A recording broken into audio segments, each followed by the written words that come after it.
So I'm going to talk about candidates who change their positions. Now, um, when you when the elections come out, everyone's track record comes out. Everyone's talking about what they believe in and their track record, what they voted with, and lots of times their track record doesn't match what they're saying at the moment. For example, a man may run for the House of Representatives in his state. And so the majority of his constituents, suppose, for example, I'm from Kentucky, I'm from southeastern Kentucky. The majority of the constituents in southeastern Kentucky may be for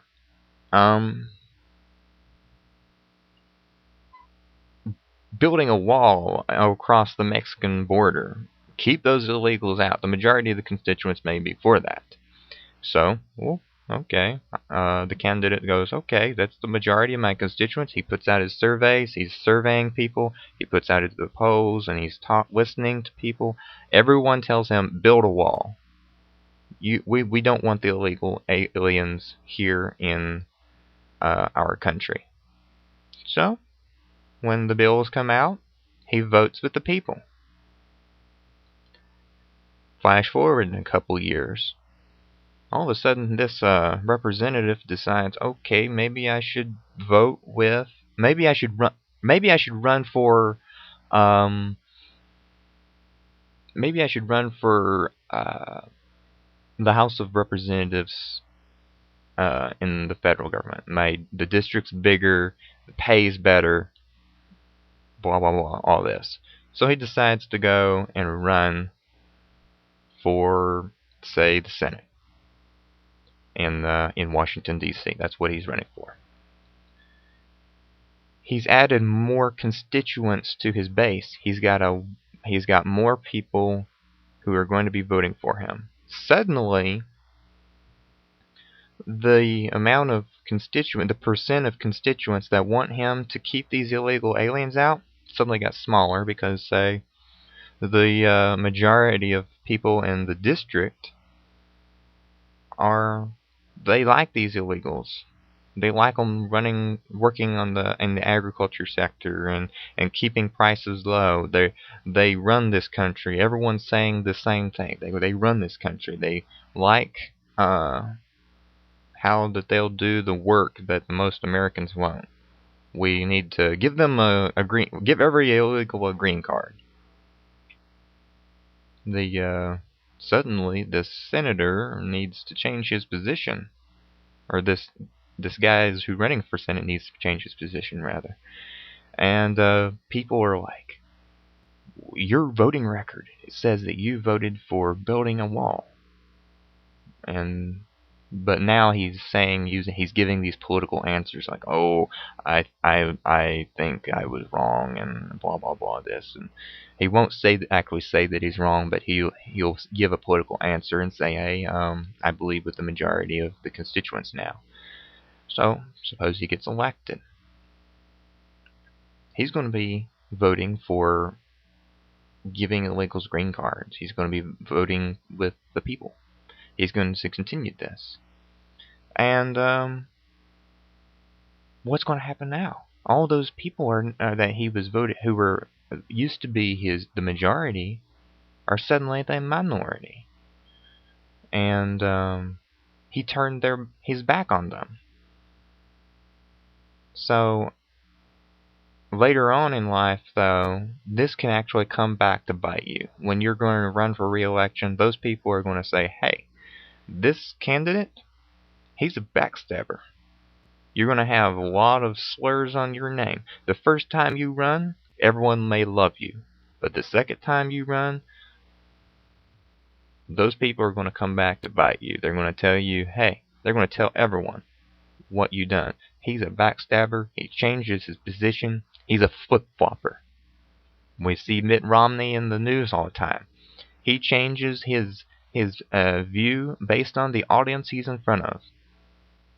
This is what he's been doing. He's been changing his position to match the constituents. However, This is not a good thing. When there's a certain line you can cross.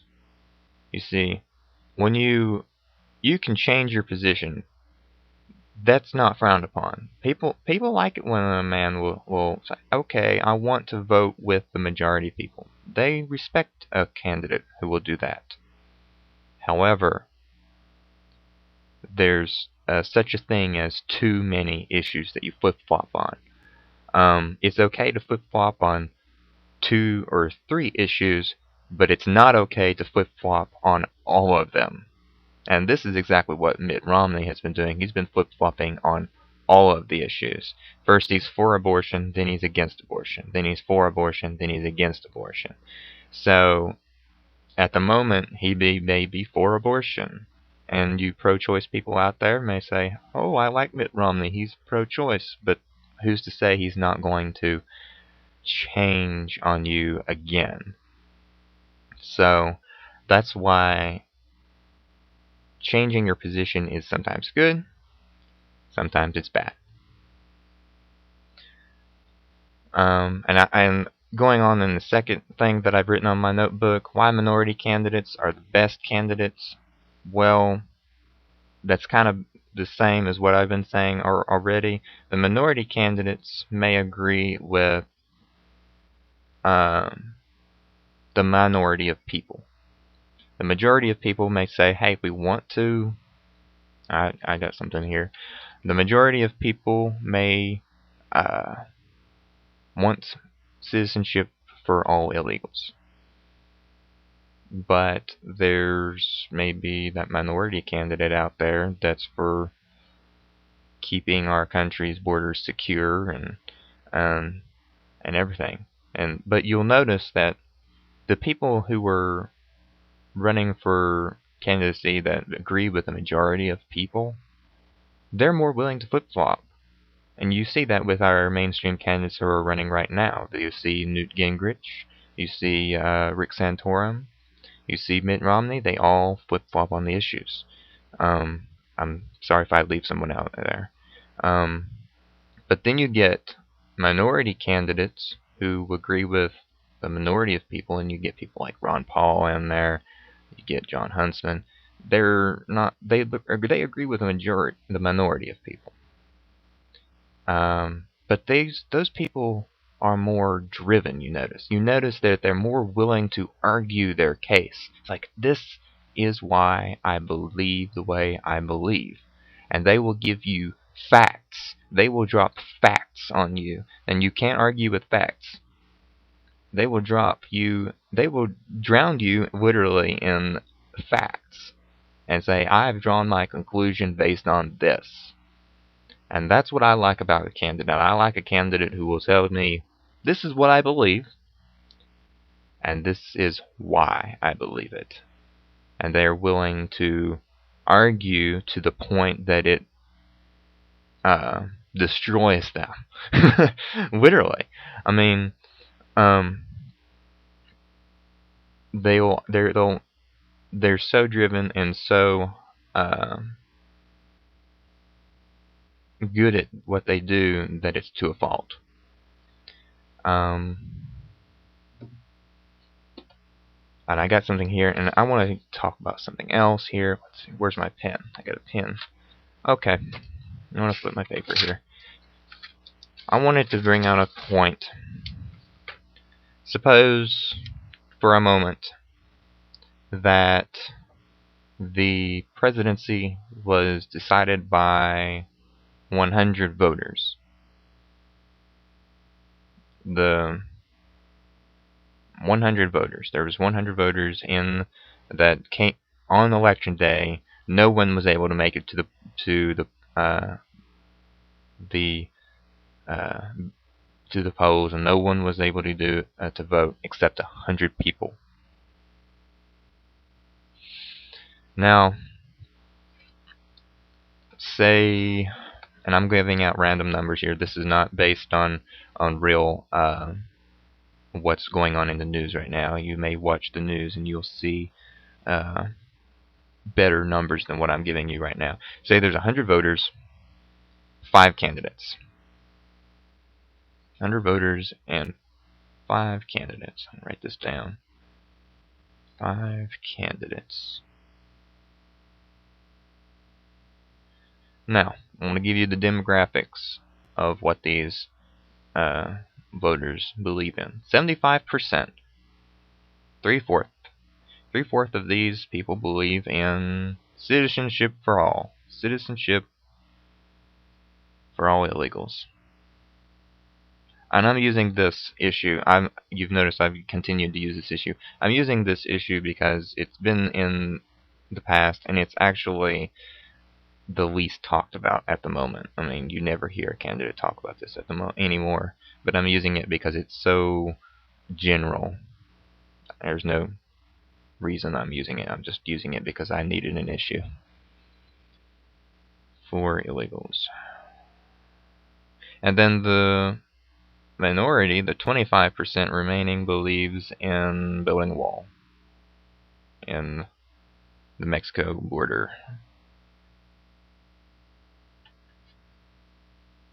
So we got that, if you can see it. 100 voters, 5 candidates. Now, I'm going to put my candidates down here. 1, 2, 3, 4, and 5. Now let's say that 5th candidate, he's the minority candidate. He's the one that agrees with the minority of the people. There's that 25%, and he refuses to change his issues. He refuses to change his views, so he gets that 25%. I mean, that 25%, they're like, there's only one candidate who agrees with us. He's the only one that we'll vote for. So he gets a 25%. So I'll circle that and put them down here on the 5th one. They go straight down there on the 5th candidate. That remains the 4 mainstream candidates who agree, all 4 of them agree with 75%. You take those 75 voters, you divide that by the 4 candidates. Let's say that they divide it evenly. That's 18 3/4 voters. But of course, if you put that in the 4, 3/4 times 4, that's 3. So 18 votes each.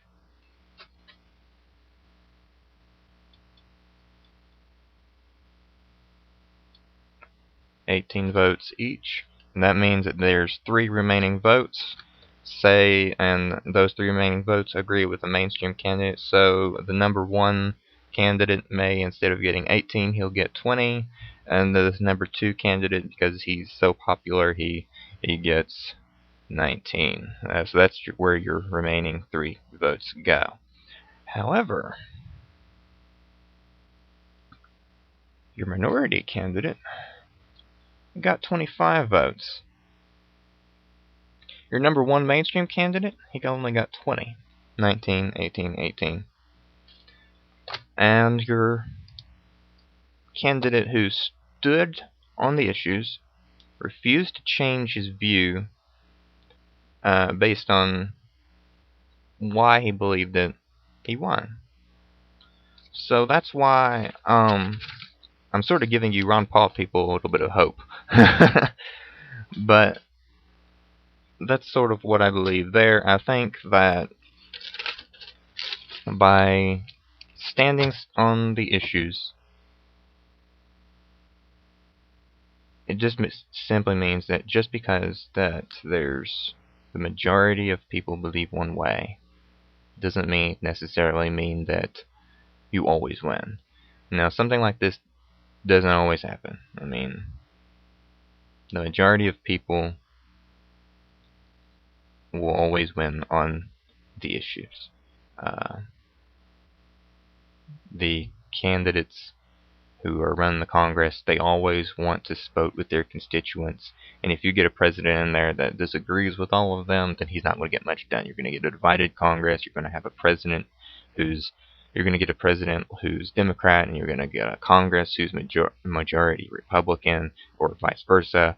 And you're going to get pretty much what we've had for the past decade or two, last 2 or 3 decades. This has happened. Congress is one party, president, executive branch is another party. Nothing gets done.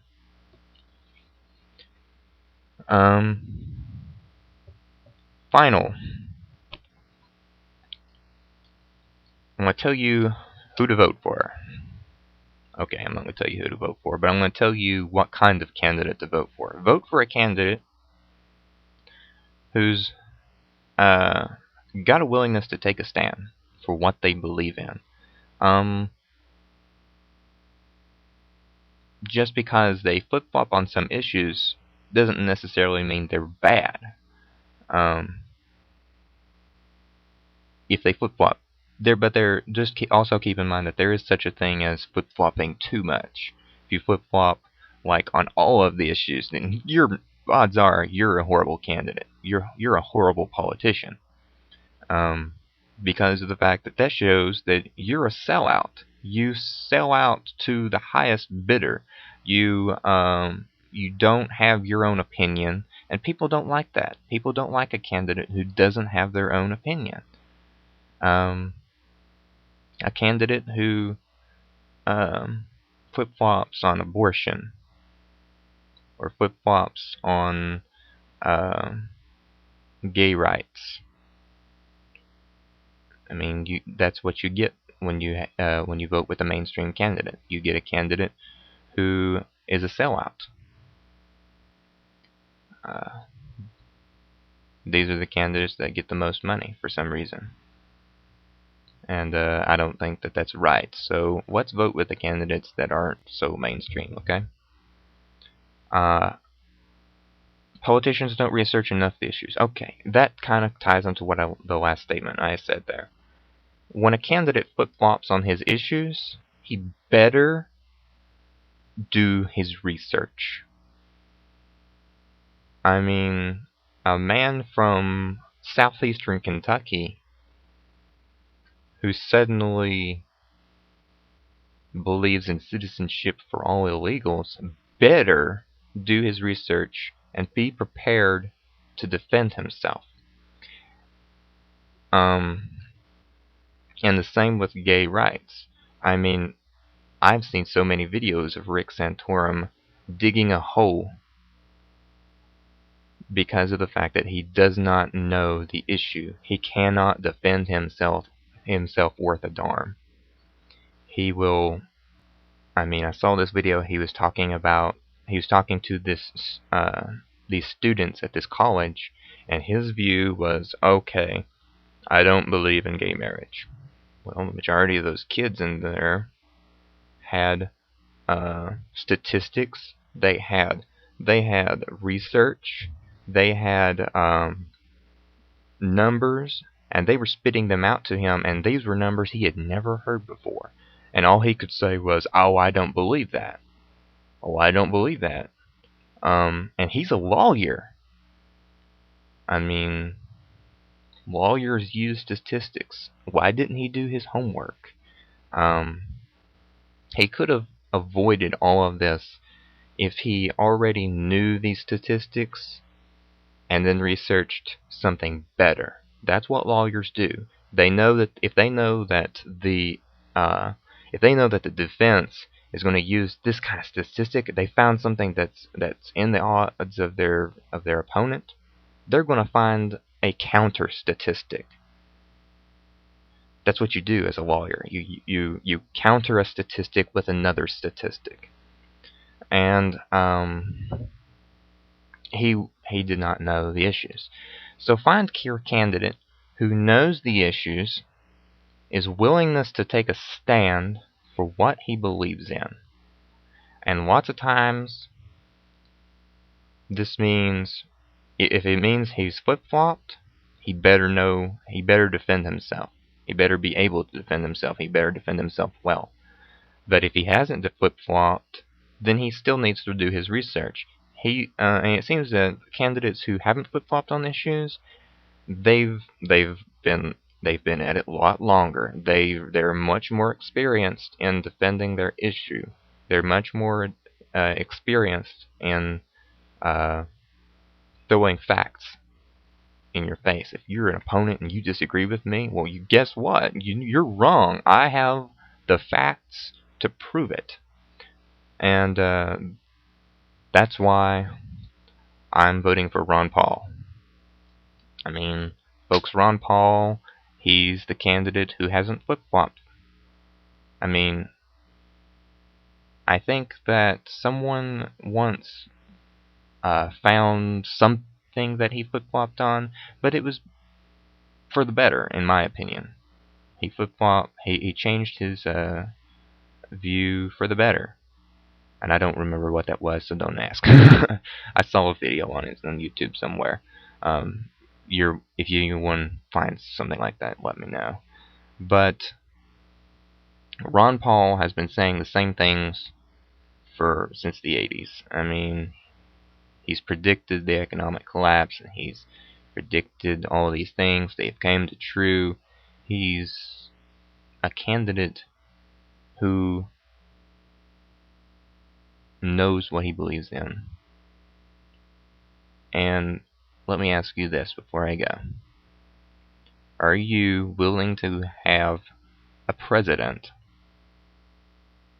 who doesn't have a soul, who will change his view immediately the moment he takes office? This is what we got when we voted for Barack Obama. And I didn't vote for Barack Obama, but when Barack Obama was campaigning, he was saying all of these things. And the moment he took office, what did he do? He turned his back on them. And I can give you examples. I mean, he said that we need to label GMOs. We need to legalize raw milk. The moment he took office, his views changed, and he's willing to defend them. Well, I commend him for defending himself, but people don't like it when you lie to them, when you lie to their face, when you tell them, I believe this and this and this, you should vote for me, and when they vote for you,